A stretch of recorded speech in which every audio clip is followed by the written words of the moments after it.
আৰু যিজনে ঈশ্বৰক বিচাৰে সদায় ফোন কৰে ঈশ্বৰক, হে ঈশ্বৰ আপুনি কেতিয়া আহিব, হে ঈশ্বৰ আপুনি নাথাকিলে মোৰ বেয়া লাগে, হে ঈশ্বৰ আপুনি নাথাকাকে মই অকলে একো কাম কৰিব নোৱাৰোঁ, খাবলৈ মই নোৱাৰোঁ, হে ঈশ্বৰ আপুনি মোৰ জীৱনলৈ আহক সোনকালে। সেইসকল ব্যক্তিৰ জীৱনত কেতিয়াও ঈশ্বৰে ঠাণ্ডা হ'বলৈ নিদিয়ে।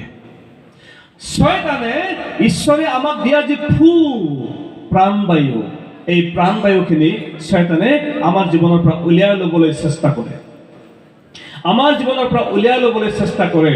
আৰু আমি বহুত মানুহবিলাকে ঈশ্বৰক ত্যাগ কৰি, ঈশ্বৰক বাদ দি আমি নিজৰ ষ্টাইলত আমি চলিছোঁ, নিজৰ আমাৰ চিন্তাধাৰাৰে আমি ধন টকা পইচা আমি ঘটিবলৈ বিচাৰিছোঁ।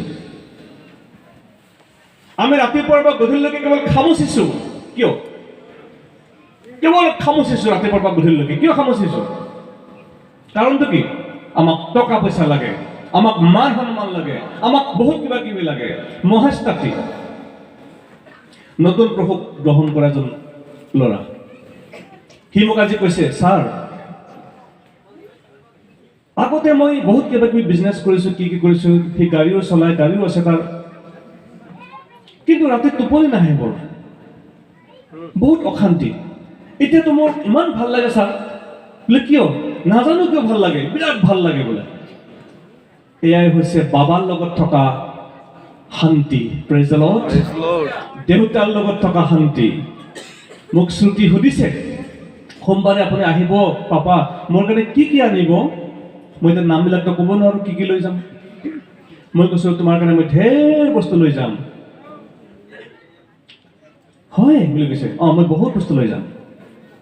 প্ৰিয়সকল, যেতিয়া আপুনি মই আমাৰ বাবাৰ প্ৰতি আমি আকৃষ্ট হ'ম, বাবাৰ মৰম বিচাৰিম, দেউতাৰ মৰম বিচাৰিম, তেতিয়া দেউতাই আপোনাৰ মোৰ কাৰণে ঢেৰ বস্তু লৈ আহিব। Praise the lord.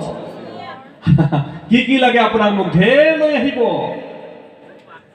আৰু আমাক তেওঁ এনেকে হাতখনেৰে আমাক আঁকোৱালি ল'ব। বাবাৰ লগত থকা গৰম, বাবাৰ লগত থকা শান্তি, বাবাৰ লগত থকা।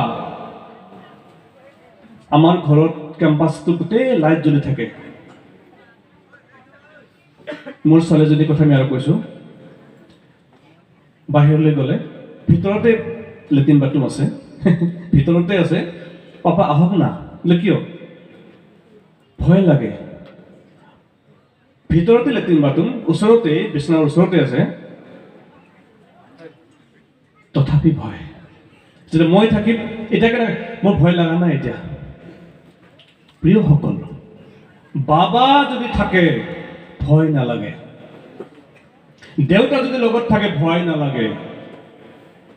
প্ৰিয়সকল, আপুনি আৰু মই আমাৰ দেউতাক আমি বিচাৰিব লাগে। যিজন দেউতাই আমাক ধূলি, কোনো দাম নাই ধূলিৰ, মাটিৰ দাম আছে, ধূলিৰ দাম নাই। সেই দাম নোহোৱা বস্তুৰ পৰা ঈশ্বৰে আমাক বনালে আৰু আমাক তেওঁ দামী বনাই দিলে। তেওঁ আমাক প্ৰাণবায়ু সোমাই দিলে বুলি, আমি জীৱিত হৈ গ'লো। আৰু সেইকাৰণে প্ৰিয়সকল, ঈশ্বৰৰ যি অনুগ্ৰহ, ঈশ্বৰৰ যি আশীৰ্বাদ আপুনি মই পাহৰি যাব নালাগে।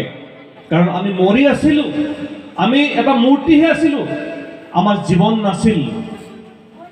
কিন্তু যীশুৱে আমাক জীৱন দিলে, যীশুৱে আমাক আশীৰ্বাদ কৰিলে, আমাক তেওঁ মৰম কৰিলে আৰু আমাক গৰম হৈ থাকিবলৈ সহায় কৰিলে। যেন ঠাণ্ডা হৈ গ'লে আমাৰ জীৱনত মাখি পৰে, অৰ্থাৎ ঠাণ্ডা হৈ গ'লে শয়তানে কাম কৰিব। সেইকাৰণে ঈশ্বৰে আমাক সদায় গৰম কৰি ৰাখিব দিলে। বাইবেলে কৈছে লুক 9:25 গোটেইখন জগত পায়ো যদি তোমাৰ প্ৰাণৰ হানি হয় তেন্তে কি লাভ বুলি কৈছে।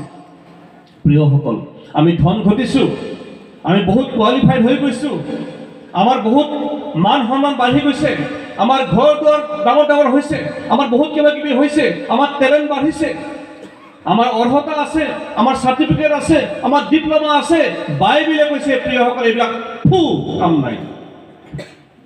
বাইবেলে কৈছে গোটেইখন পৃথিৱী যদি পায়, যদি প্ৰাণৰ হানি হয়, এইবিলাক একো লাভ নাই বুলি কৈছে। সেইকাৰণে আমি সেইজন ঈশ্বৰৰ লগত থাকিব লাগে, যিজন ঈশ্বৰে আমাক সকলো দিব পাৰে। আমাক বিল্ডিং দিব পাৰে, গাড়ী দিব পাৰে, ঘৰ দিব পাৰে, মান সন্মান দিব পাৰে। যিজন ঈশ্বৰে আমাক জীৱিত কৰি ৰাখিব পাৰে, সেই ঈশ্বৰৰ লগত আমি সদায় লাগি থাকিব লাগে। আৰু তেওঁ বেয়া পোৱা যি কাম, তেওঁ বেয়া পোৱা কাম আমি বাদ দিব লাগে।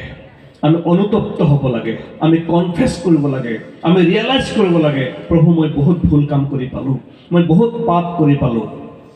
আমি যদি তেনেদৰে আমাৰ জীৱন সমৰ্পিত কৰোঁ, ঈশ্বৰৰ যি গৰম মৰম তাক আমি তেওঁৰ পৰা আমি লাভ কৰিব পাৰোঁ।